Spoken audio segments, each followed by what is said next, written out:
We begin in the United Kingdom. Prime Minister Rishi Sunak's government is facing growing pressure of the sale of weapons to Israel. The calls to stop the supply of weapons grew after an Israeli airstrike killed 7 members of staff from WION Central Kitchen that included 3 British citizens.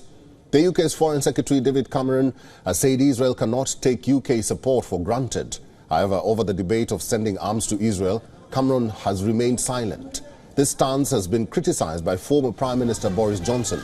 Johnson says banning arms sales to Israel will be, quote, insane. The UK government is waiting for legal advice on whether or not to sell arms to Israel is in breach of international law.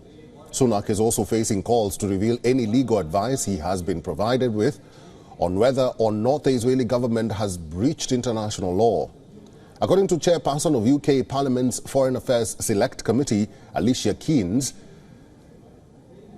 the government has already received advice that Israel's actions are illegal and has declined to publish it. The UK has always been a key ally of Israel.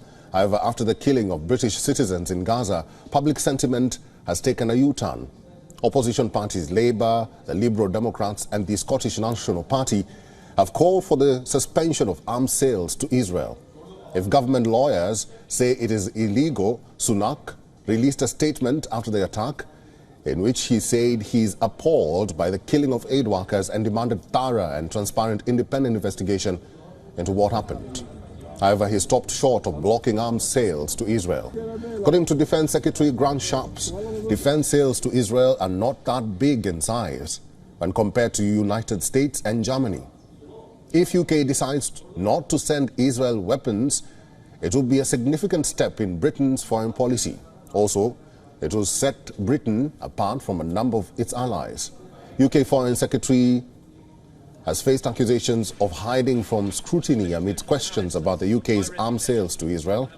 His Labour counterpart has called for Cameron to appear in the House of Commons and answer questions on arms exports licenses.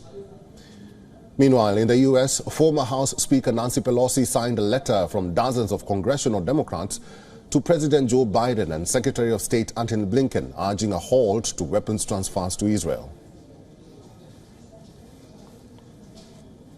For all the latest news, download the WION app and subscribe to our YouTube channel.